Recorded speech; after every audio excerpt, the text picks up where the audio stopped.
Nabi Shallallahu Alaihi Wasallam dalam hadis ini menjelaskan kepada kita ada 3 golongan, kata Rasul Shallallahu Alaihi Wasallam, tidak akan diangkat sholat mereka di atas kepala mereka, dari atas kepala mereka walaupun 1 jengkal. Apa artinya? Sholat mereka tidak akan diangkat walaupun 1 jengkal. Artinya apa? Amalannya tidak diterima oleh Allah. Itu artinya. Ada 3 golongan. Arti 3 golongan di sini bukan berarti hanya 3 golongan. Tetapi ada 3 golongan. Ini hadisnya. Bisa saja ada golongan-golongan lain yang mungkin tidak disebutkan dalam hadis ini, tetapi begitu juga. Ya bisa saja. Jadi dalam hadis kebanyakan jumlah sesuatu dalam hadis tidak menunjukkan hanya terbatas pada jumlah tersebut.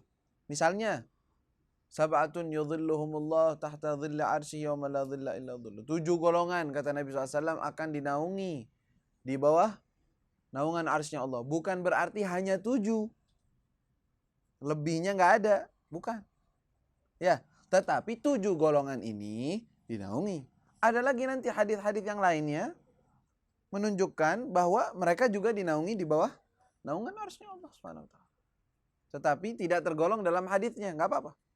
Dan begitu juga di sini, 3 orang atau 3 golongan manusia tidak akan diangkat sholat mereka, artinya ibadah mereka dari atas kepala mereka, maksudnya masih nyangkut, belum diterima oleh Allah Subhanahu wa taala amalannya. Kenapa? Karena mereka memiliki beberapa amalan yang tidak disukai oleh Allah, dibenci oleh Allah. Salah satunya penyebabnya 3 amalan ini. Tidak diangkat amalannya. Bahaya berarti ya. Amalannya dia susah-susah, ibadahnya, sholatnya tidak diangkat oleh Allah. Ditahan. Sampai dia itu memperbaiki keadaan dia, mungkin diangkat. Nanti diterima. Bisa saja. Ya. Jadi bukan berarti di sini bahwa ibadahnya ditolak mentah-mentah, bukan. Bisa saja ibadahnya tetap diterima oleh Allah SWT, tetapi nanti nunggu dia taubat dari perbuatan-perbuatan ini. Ketika dia bertaubat, diangkat sholatnya, diterima oleh Allah. Tapi kalau tidak diangkat dan tidak diterima oleh Allah Subhanahu wa taala. Nah, ini penyebab amalan tergantung dan tidak diterima oleh Allah Subhanahu wa taala adalah salah satunya dari 3 golongan ini. Dan perumpamaan yaitu 1 jengkal hanya sebagai perumpamaan saja. Dan penyebutan sholat di sini bukan berarti hanya sholat saja, yang lain juga enggak, semua amalannya sebenarnya. Ya, tidak diangkat. Sholat aja yang harus dilakukan setiap hari 5 waktu tidak diangkat oleh Allah, apalagi amalan yang lain.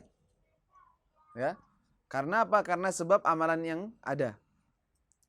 Dan juga artiannya jangan disalahpahamin. Orang yang melakukan 3 perkara ini percuma sholat. Hati-hati. Ini namanya penyelewengan dan penyalahgunaan hadis. Percuma ente sholat. Percuma perempuan. Misalnya nanti salah satunya adalah perempuan yang suaminya marah kepadanya di malam hari. Dia bilang apa? Percuma ente sholat. Kalau suaminya, berarti apa artinya? Gak usah sholat gitu. Lah, sholat tetap harus. Kalau nggak sholat, tambah dosa 2. Udah dosanya sama suaminya, dosa sama Allah juga. Karena sholatnya juga itu. Tambah lagi dosanya. Enggak, sholat tetap wajib sholat, harus. Ibadah tetap harus dilakukan dan harus tobat. Itu artinya. Ya, jangan dimaknakan percuma. Misalnya ada orang gitu. Percuma aja ente sholat rajin di masjid, tapi tetap bohong. Terus maunya? Nggak usah sholat sekalian, udah bohong, udah nggak usah sholat sekalian. Nah, harusnya bilang, ente udah sholat, bagusnya jangan ninggalin bohong, jangan sayang sholatnya ente. Ya, ente sudah sholat, sudah bagus, kerjakan. Ya. Ente muslimah, percuma aja muslimah, kalau nggak tutup hijab, berarti apa? Nggak usah keluar dari Islam aja begitu. Hah? Ente muslim, ngaku-ngaku muslim tapi nggak sholat, percuma aja jadi Islam. Berarti apa artinya? Keluar dari Islam gitu? Nah, astagfirullah, nggak boleh. Dan kalau seandainya omongan kita mengajak seperti itu, kita menyesatkan orang namanya. Nggak boleh begitu. Ya, bilang engkau ini muslim, harusnya sholat. Udah muslim, untung Allah kasih dan Allah berikan engkau Islam. Gunakan kesempatan itu dengan engkau menjaga sholat. Itu harusnya, bukan sebaliknya. Ya, dan ini sering, ucapan-ucapan ini sering dari lisannya orang-orang awam. Percuma saja tutup auratnya, tapi bohong tetap. Berarti apa maksudnya? Gak usah tutup aurat? Ini sendiri nggak ada urusan. Bagusan orang yang nggak tutup aurat tapi dia jujur, dia baik, dia ramah. Terus maunya? Ini ada bagusnya, ya ini ada jeleknya. Tetap yang bagus ya bagus, yang jelek tetap jelek. Nggak bisa kita pukul rata semuanya, tidak. Nah, ini sering itu pemikiran-pemikiran yang disalahgunakan. Begitu juga yang semacam ini. 3 golongan orang tidak akan diterima sholatnya. Kalau dia itu begini, berarti nggak usah sholat sekalian. Nah, salah. Sholat tetap. Dan taubat dari perbuatan-perbuatan ini, hindari. Siapa mereka? Kata Nabi SAW. Yang pertama adalah seorang laki-laki yang menjadi imam bagi suatu kaum. Imam di sini secara umum diartikan imam sholat. Ya. Dan bisa saja dimaknakan dengan imam yang lainnya. Seperti pemimpin dan yang lainnya. Sebagai pemimpin suatu kaum. Ya, tapi yang dimaksud imam secara artian di sini secara zahirnya adalah imam sholat. Imam, sebagai imam sholat. Tapi dia itu dibenci oleh para makmumnya. Oh, berarti kalau imam dibenci, tidak disukai oleh para makmum, sholatnya nggak diangkat, terus gimana? Nggak segitu mutlaknya, enggak. Arti dibenci di sini, kebencian yang berdasarkan hak. Kebencian karena, benar, misalnya, ini orang fasik, banyak berbuat maksiat. Orangnya banyak kurang ajar, atau jadi imam tetapi orang-orang yang di belakangnya dia sholatnya terlalu panjang, ruku panjang, sujud panjang, sampai imam-imamnya tidak terima. Haram bagi dia. Kan kita tahu tuh nanti dalam kitab shalah, bagi seorang imam tidak boleh memanjangkan sholatnya, bacaannya di atas bacaan yang sunnah, yang wajar, yang minimal, ya, seperti 3 kali tasbih. Melebihi pun tidak boleh seorang imam, kecuali makmumnya semua ridho, terima, baru boleh dia memanjangkan. Kalau tidak boleh. Ya, dalam khususnya pada sholat fardu. Kalau sholat sunnah terserah, bebas, itu bisa keluar juga, boleh tidak ikut. Ya. Itu nanti akan pembahasan dalam adab seorang imam. Nah, seorang imam yang dibenci karena kejelekannya dia fasik, dia minum minuman keras, dia jelek orangnya, nggak bener akhlaknya, lalu dia jadi imam. Kata Nabi SAW, tetap aja ini orang dengan keadaannya begini salah tempatnya dia. Nah, dibenci oleh kaumnya, maka dia pun pahalanya tidak dapat. Pahala sholatnya dia tidak dapat. Ya. Karena dibenci, karena kefasikan dia, atau karena bid'ahnya dia, kejelekannya dia, ya, atau dia itu salah, kurang bagus dalam hay'ah sholatnya, keadaan sholatnya. Sholat terlalu ngebut banget, sampai orang gimana ini sholat kok begini. Nah, ini bahaya, hati-hati. Nah, apalagi adapun seorang imam, dia takwa kepada Allah, dia zahirnya biasa, tidak ada hubungan. Tapi ada orang-orang memang benci dia, bukan karena hak. Kenapa? Karena malah dia orang benar. Orang-orang makmumnya ini fasik, orang-orangnya jelek-jelek. Ketika ini jadi imam, nggak suka aja dia jadi imam, nggak suka, benci, biarin, nggak diangkat sholatnya, nggak bisa, diangkat, tetap diangkat. Kenapa? Karena kebenciannya bukan karena hak, bukan karena benar. Nah, kebenciannya karena dengki, kebenciannya karena iri, kebenciannya karena sesuatu yang bukan haknya. Harusnya nggak begitu dibenci. Kecuali kalau kebenciannya itu memang benar hak, memang ini orang berbuat salah, berbuat begitu, dibenci, baru sesuai dengan hadis ini. Jadi nggak mutlak ya. Oh, jadi imam mana takut? Kenapa? Takut satu orang benci atau mereka semua benci saya? Jadi bukan itu. Nah, arti itu di sini adalah orang yang nggak benar orangnya. Jadi pemimpin, ya begitu juga bisa diartikan sebagai pemimpin. Ya, pemimpin yang dibenci oleh kaumnya. Dibenci kenapa? Karena dia teledor, karena dia nggak benar, bukan karena fitnah. Barangkali ada sebagian pemimpin dibenci karena fitnah.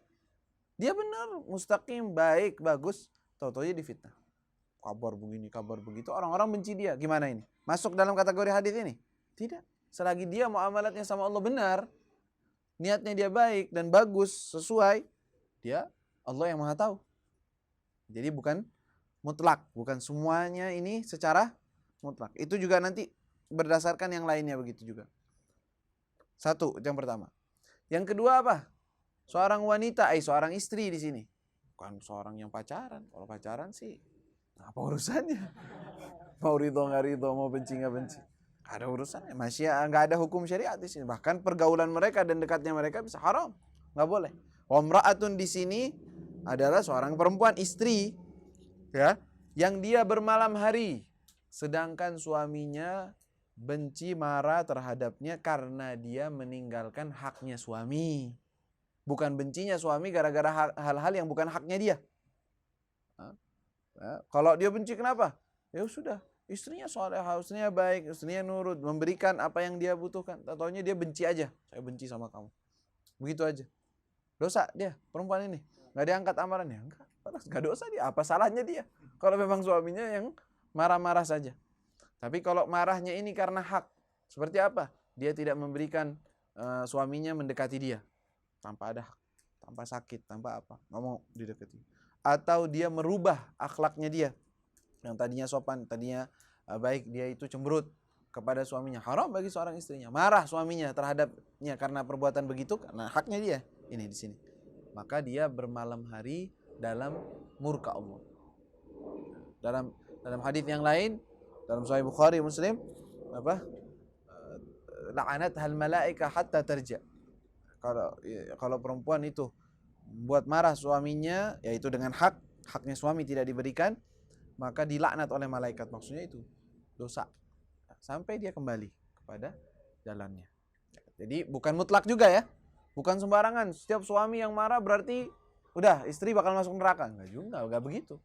Kalau si perempuan ini bertakwa kepada Allah, bermuamalah kepada Allah, memberikan hak suaminya, ya, yang haknya, membiarkan dia mendekatinya, tidak cemberut atau tidak merubah sosok atau perilakunya terhadap suaminya.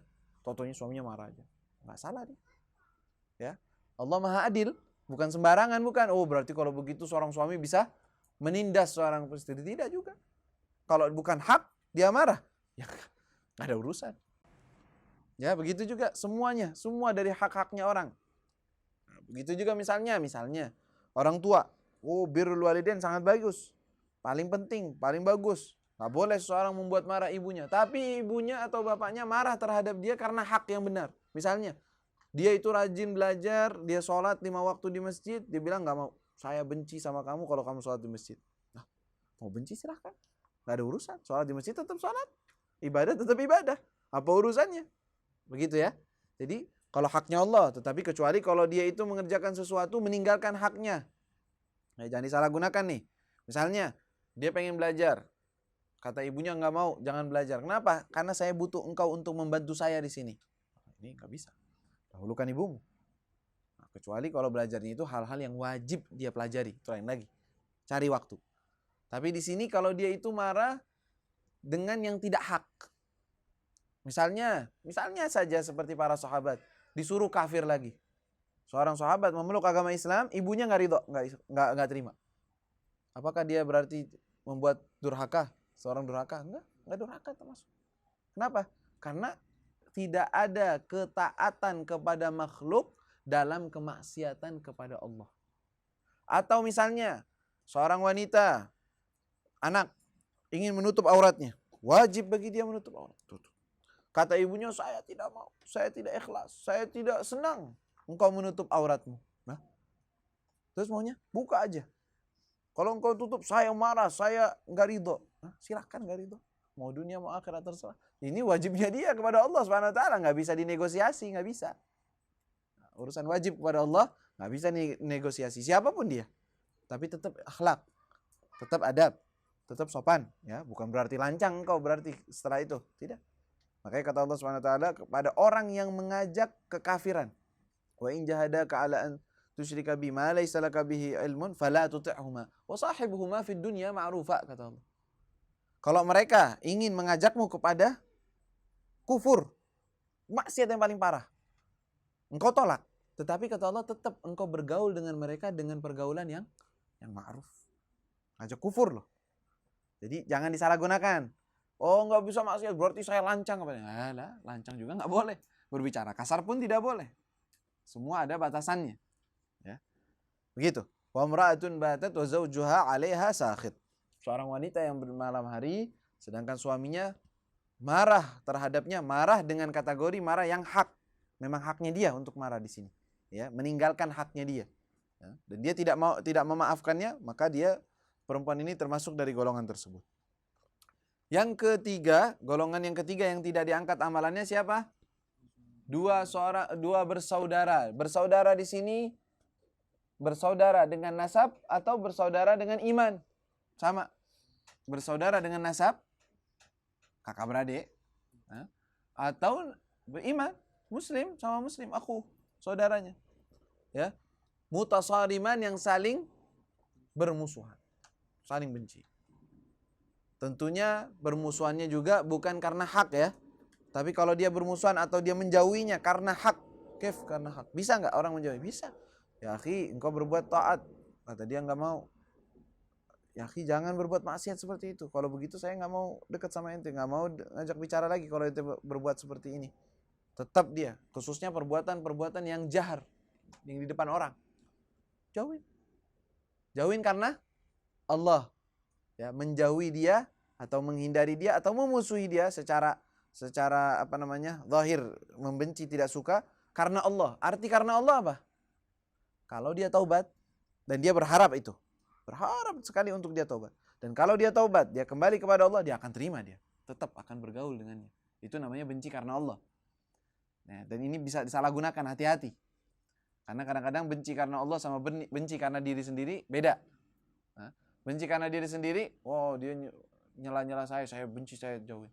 Ketika dia minta maaf tetap aja dia bakal kembali lagi, bakal gini, anak nggak mau dekat sama. Ini bukan karena Allah, ini karena dirimu sendiri. Kalau karena Allah, dia kembali kepada Allah, engkau baik kepada dia. Dia jelek kepada Allah, tidak mau dan engkau tidak bisa mengajak dia kepada kebaikan, tinggalkan dia. Dosa enggak saya menjauhi dia? Enggak dosa. Kenapa? Karena Allah ini.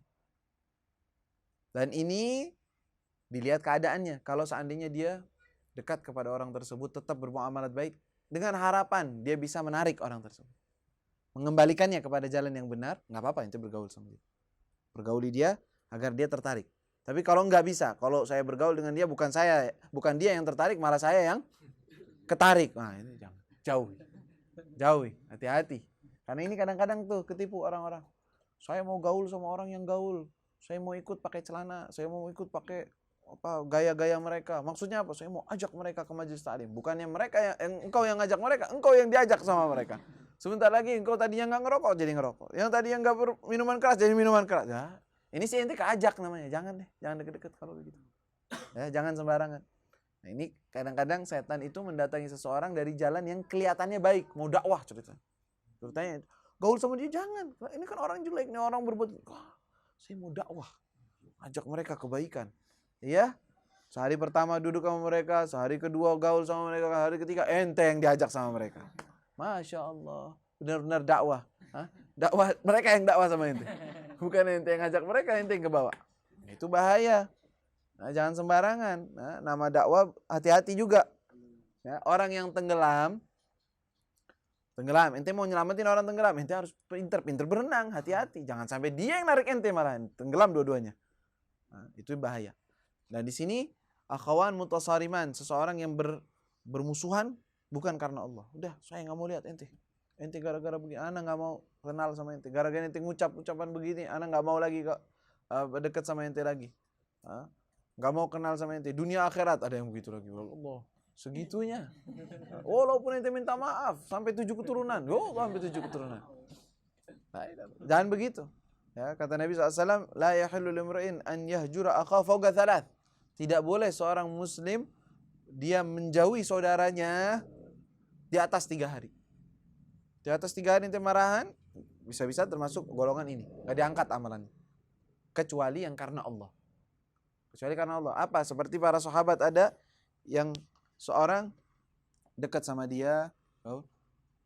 Orang itu melempar kalau nggak salah dengan menggunakan ketapel gitu. Biasa. Dengan batu melempar hewan atau apa. Kata sahabat, jangan engkau melempar ini karena Rasulullah SAW melarang dengan menggunakan ketapel. Nggak boleh. Itu bukan berburu, itu malah cuman melukai saja. Bukannya berburu. Kalau mau berburu sekalian yang benar. Udah. Besoknya ketemu kayak gitu lagi. Ya fulan, anda udah katakan Rasulullah melarang hal ini. Kalau begitu, saya tidak akan mengajak bicara engkau sekarang.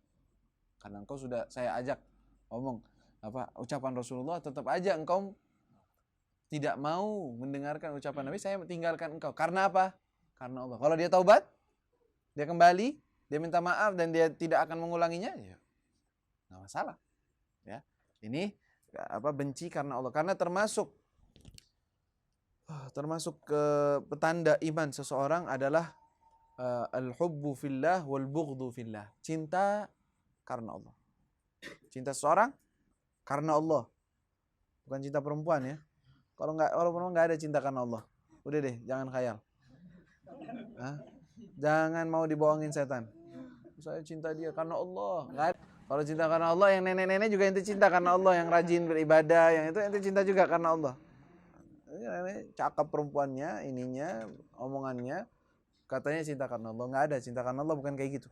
Cinta karena Allah, suka terhadap seseorang karena dia taat kepada Allah. Ketika dia bermaksiat, dia benci orang tersebut karena maksiatnya kepada Allah. Ini kalau kita mau dites lain susah banget dah. Benci karena Allah, mana kita benci karena Allah? Bukan berarti mencela, hati-hati. Bukan artinya kita membenci karena Allah, mencela, mencaci maki, melaknat, bukan. Tinggalkan.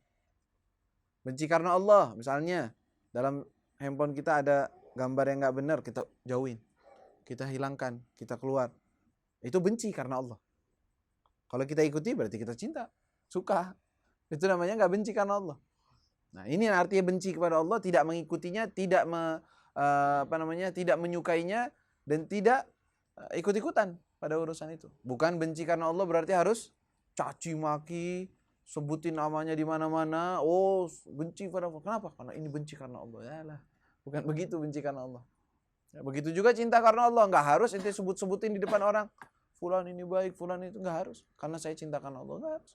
Cinta Allah karena Allah, ente suka sama dia, suka perbuatannya, suka kebaikannya. Itu karena Allah. Termasuk penguat pedoman iman di dalam hati adalah cinta karena Allah dan benci karena Allah Subhanahu wa taala. Hakada. Jadi hadis ini luar biasa nih. Mengajak kita untuk jauh dari semua kemaksiatan secara umum dan maksiat-maksiat ini secara khusus, dan juga menunjukkan bahwa seorang wanita itu harus taat kepada suaminya dalam hal-hal yang haknya suami, dan yang sunnah-sunnah taat kepada suaminya. Dan kemarahan suami karena haknya itu termasuk dosa besar. Ya, suami marah karena haknya, maka itu termasuk dosa besar bagi seorang wanita. Dan juga di dalam hadis ini mengharamkan saling putus hubungan dengan saudara kita bukan karena Allah Subhanahu wa taala, karena marah-marahan saja. Dan menunjukkan bahwa pentingnya kita ukhuwah fillah, saling bersaudara, saling cinta karena Allah Subhanahu wa taala. Nah, dan juga dalam hal ini menunjukkan bahwa setiap maksiat itu, perbuatan maksiat itu bisa menyebabkan amalan kita tidak diterima oleh Allah Subhanahu wa taala. Itu bisa menjadi penyebab. Ya, dari hadis ini kita ketahui hal tersebut. Dan ini lihat, semua dari 3 kategori ini adalah dosa yang bersangkut pautan dengan orang lain. Ya kan? Tiga-tiganya tuh. Tiga-tiganya. Pertama, seorang imam dibenci, bersangkut pautan sama orang. Kedua, perempuan, wanita, istri, karena suaminya, haknya. Kedua adalah karena bermusuhan dengan saudaranya, ada sangkut pautnya sama orang. Bahayanya permusuhan atau dosa yang ada sangkut pautnya sama orang itu bahaya. Lebih bahaya daripada dosa yang hanya kita dengan Allah saja. Ya. Hakala. Wallahu taala alam. Ada yang bertanyakan?